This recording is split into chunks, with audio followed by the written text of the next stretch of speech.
જય શ્રી કૃષ્ણ, જય ગૌ માતા, જય આયુર્વેદ। તો મિત્રો, અત્યાર સુધી તો આપણે ભરપૂર વાડીના કામમાં શિયાળુ પાકમાં લાગેલા હતા, પરંતુ હવે જેમ જેમ મને સમય મળતો જાય છે એમ આ ઘીના ઓર્ડરો આપણે મિત્રોને પહોંચાડતા જશું। અને મારા મિત્રો પણ બહુ સારા છે, ગ્રાહક મિત્રો, કે અમારા ઘીની રાહે જોવે છે કે ભાઈ દિલેરભાઈ તમે ઘી મોકલો, આપણે મહિનાનું કંઈક ભાઈ મહિનો વેઇટિંગમાં વારો છે તો મહિના સુધી રોકાય છે। અને આ દુનિયામાં અત્યારે ભરપૂર પ્રમાણમાં ઘી, દૂધ, માખણ, પનીર આ બધું વેચાતું હોય છે। તો આજે આપણે સમાચારોમાં કાયમ માટે જોઈએ કે હજારો કિલો ઘી ડુપ્લિકેટ પકડાય, લાખો લીટર દૂધ પકડાય, આખી આખી ફેક્ટરીઓ પકડાય। તો અમારો હેતુ એક એવો છે કે આપણે આ મહેનત કરીએ છીએ અને અમારો વ્યવસાય ખેતી અને ગૌપાલનનો છે, તો આપણા મિત્રો છે, પછી આપણા કસ્ટમરો છે, અને લોકોને આપણે શુદ્ધતાથી ભરપૂર આપવાનો એક પ્રયત્ન કરીએ। તો મિત્રો, આપણે આપણા શરીર માટે કેટલું કરતા હોઈએ છીએ અને આપણા શોખ માટે પણ કેટલા ખર્ચાઓ કરતા હોઈએ છીએ।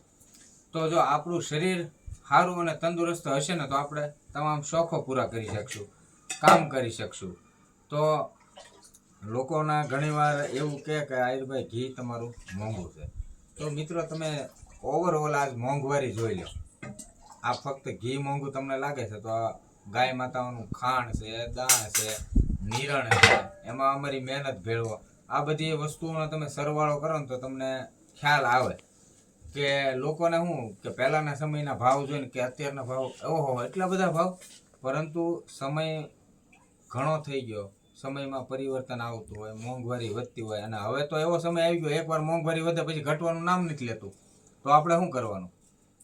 તો આ બધી એ રીતનું કામકાજ હાલતું હોય અને અમને પરવડતું હોય એ પ્રમાણે અમે કામ કરતા હોઈએ। અમારો એવો જ કોન્સેપ્ટ છે કે આપણે લોકોને બને ક્યાં સુધી એવા ભાવમાં આપીએ ખાઈ શકે, પણ અમારે પછી અહીંયા પાછો બધો મેળ તાળો મળવો જોઈએ ને વાલા, તો એવું છે। તો મિત્રો, મારો એક જ આગ્રહ છે કે જે પણ શક્ય હોય શુદ્ધ ખાઓ, સારું ખાઓ, તંદુરસ્ત રહો। હવે દાખલા તરીકે આપણે ક્યાંકથી નબળી વસ્તુ લાવીને ઓછા ભાવની લાવીને ખાતા હોય ને માંદા પડ્યા દવાખાને કેમ દેવાના? તો આપણે એવું માનવું કે ભાઈ આ દવાખાને આપવા એના કરતાં સારી વસ્તુમાં આપણે આપીએ। તો મિત્રો, હવે જલ્દી સૌના ઓર્ડરો પૂર્ણ કરવા તરફ અમે જઈ રહ્યા છીએ। અને જો આ ઘી એટલું તૈયાર છે, અને બેન આ બતાવો બીજું અહીંયા તાવી નાખ્યું છે, તો હવે મને જેમ જેમ સમય મળશે એમ આપણે ઘી પાછા મિત્રોને મોકલતા રહીશું। તો મિત્રો, તમારા સૌનો ખૂબ અમને ભાવ, પ્રેમ અને લાગણી મળી રહી છે, તો આમ નામ અમારા પર ભાવ, પ્રેમ, લાગણી રાખજો। અને દિલેર આયર તમને એક વચન આપે કે એના ઘીમાં કોઈ દિવસ ફેર નહીં પડે, નહીં હાલે તો ધંધો બંધ કરી દેવું, પણ કોઈ દિવસ ભેળસેળ, કેમિકલ કે એવી વસ્તુ નહીં આવે કે તમારા આરોગ્યને તકલીફ થાય। બાકી એ હું જગતના શોખમાં સાચી ઠોકીને કહું, મારું ઘી તમે ખાઓ, કોઈ દિવસ ભેળસેળ કે કેમિકલ નહીં આવે એમાં। જય શ્રી કૃષ્ણ, જય આયુર્વેદ, જય ગૌ માતા।